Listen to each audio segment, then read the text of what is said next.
Um militante nacionalista de 19 anos sacou uma pistola, atirou 2 vezes e começou a maior guerra que o mundo já tinha visto até então.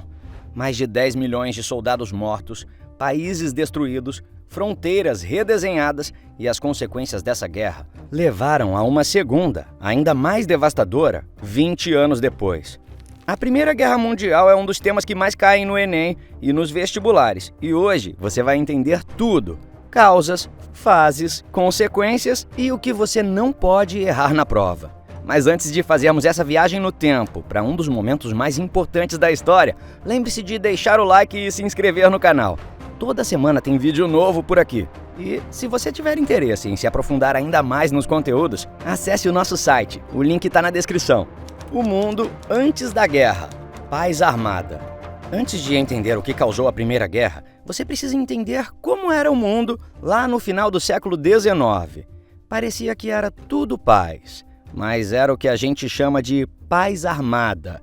Os países europeus estavam, na prática, se preparando para a guerra enquanto a paz ainda prevalecia.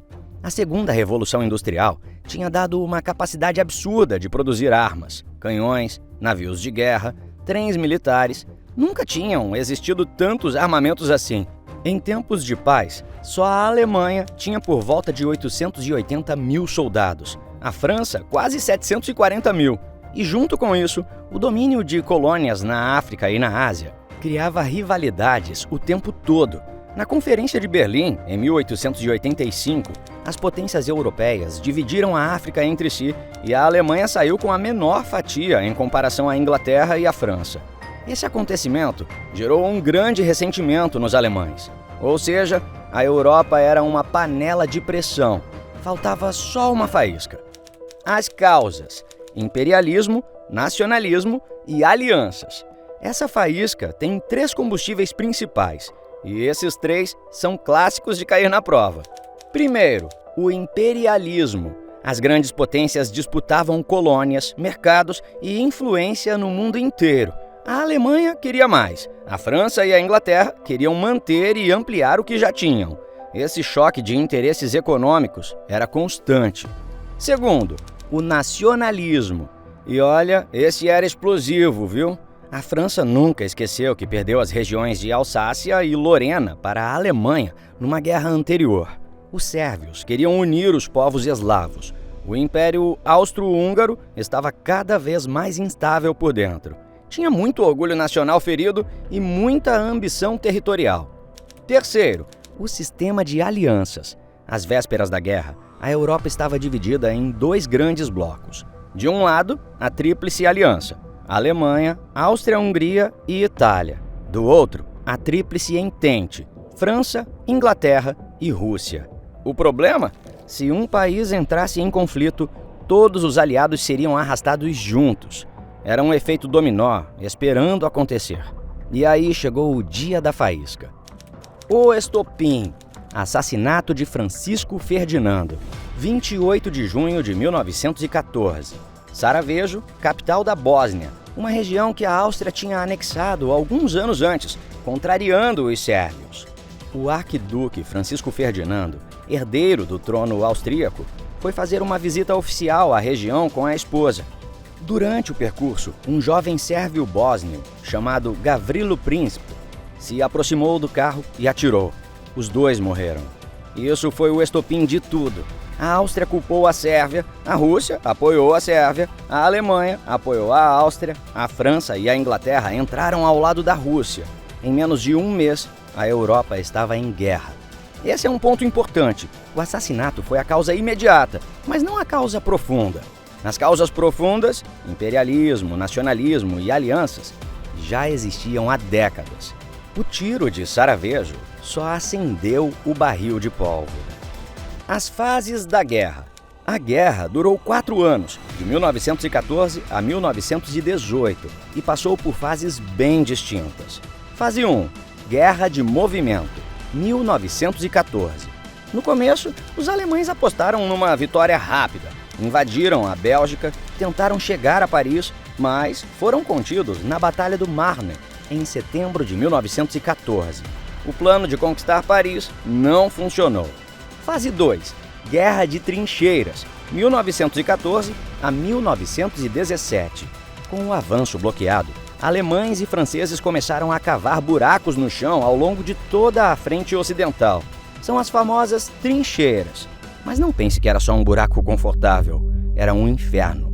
Lama, frio, ratos, doenças, o aroma constante de morte.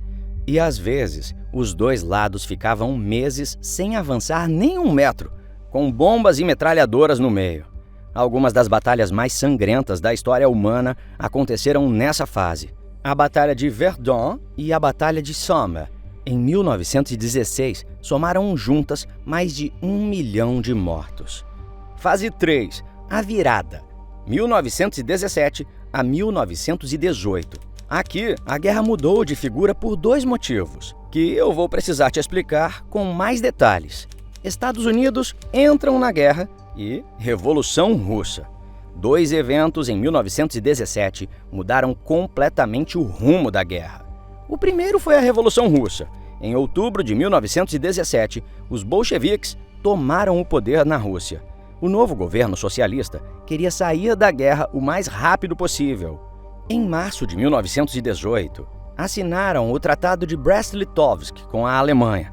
Os russos abandonaram a guerra, mas tiveram que ceder territórios enormes com a Polônia, Ucrânia e países bálticos. O segundo foi a entrada dos Estados Unidos na guerra. Até então, os Estados Unidos estavam vendendo armas e emprestando dinheiro para a Entente, mas fora do conflito. Só que 2 fatos os forçaram a entrar. A Alemanha reiniciou a guerra submarina total, afundando qualquer navio que aparecesse, inclusive americanos. Os Estados Unidos descobriram um telegrama secreto alemão propondo ao México que atacasse os americanos em troca de apoio militar. Em abril de 1917, os Estados Unidos declararam guerra à Alemanha. Chegaram tropas frescas, bem equipadas e bem alimentadas. O peso da balança virou de vez para a Entente.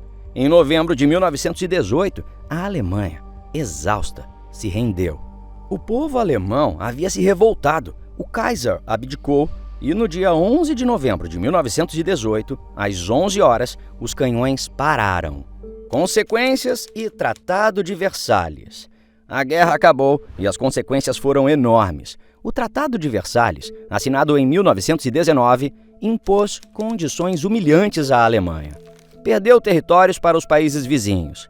Perdeu todas as colônias africanas. Foi obrigada a pagar uma pesada indenização, o equivalente a 33 milhões de dólares pelos prejuízos causados pelo conflito. E teve que aceitar a culpa formal pela guerra. Isso gerou um ressentimento profundo no povo alemão. Um ressentimento que, 14 anos depois, ajudou a colocar um certo Adolf Hitler no poder. E aí, você sabe o que aconteceu.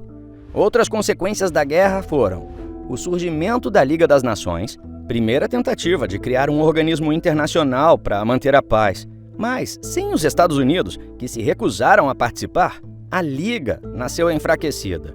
O mapa da Europa foi completamente redesenhado. Impérios desapareceram. O austro-húngaro, o otomano e o russo, por exemplo. Os Estados Unidos emergiram como a grande potência econômica do mundo. E o Brasil? Depois que os alemães afundaram 2 navios mercantes brasileiros, o Brasil rompeu relações com a Alemanha e enviou uma missão médica e algumas tropas para apoiar a Entente. Esse conteúdo já apareceu em diversas provas de vestibulares e do Enem antes. O que pode te confundir é se cair algo sobre a relação entre Tratado de Versalhes e a ascensão do nazismo. Conectando esses pontos que mostramos aqui, você vai se sair muito bem na hora de responder a questão. Se esse vídeo te ajudou, deixa o like, se inscreve no canal e manda nos comentários qual conteúdo de história você quer que a gente explique a seguir. Até o próximo vídeo!